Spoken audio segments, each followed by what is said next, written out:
George Washington's 1789 Thanksgiving Proclamation. Here it is. Whereas it is the duty of all nations to acknowledge the providence of Almighty God, to obey His will, to be grateful for His benefits, and humbly to implore His protection and favor, and whereas both houses of Congress have, by their joint committee, requested me to recommend to the people of the United States a day of public thanksgiving and prayer, to be observed by acknowledging with grateful hearts the many and signal favors of Almighty God, especially by affording them an opportunity peaceably to establish a form of government for their safety and happiness. So the first paragraph of Washington's Thanksgiving Proclamation was essentially thanking God for the Constitution. It was. Now, you don't smirk in there, Dawn. That's exactly what it was. Washington was saying we owed God a debt of thanks for our freedom and for our nation and our Constitution.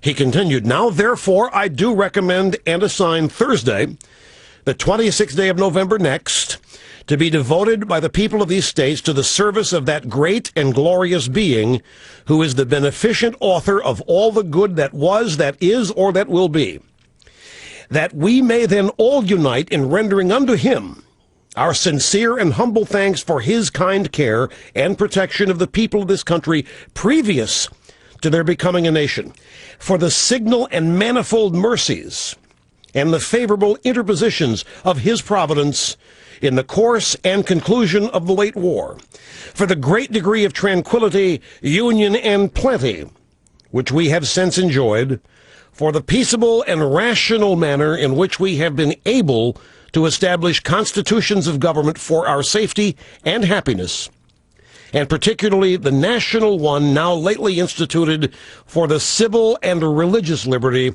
with which we are blessed, and the means we have of acquiring and diffusing useful knowledge, and in general, for all the great and various favors which he has been pleased to confer upon us.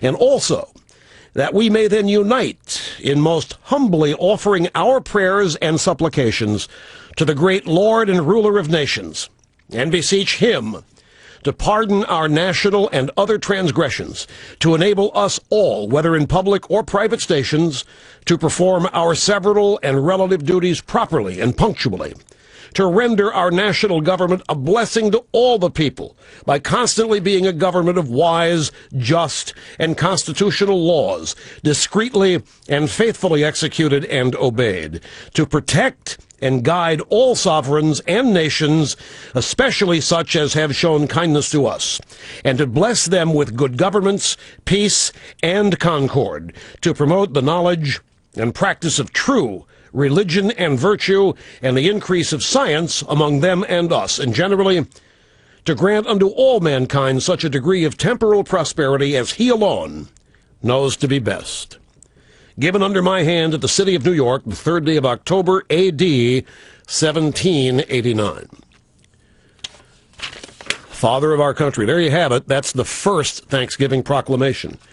There's nothing in there about the Pilgrims.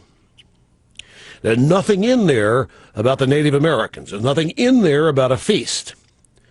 There's nothing in there about communal living and socialism. There's nothing in there about syphilis and starving, and there's nothing in there about anything that you think Thanksgiving is about. George Washington, and a number of references to the Almighty and to God. Why, if a president read that today, the ACLU would file suit.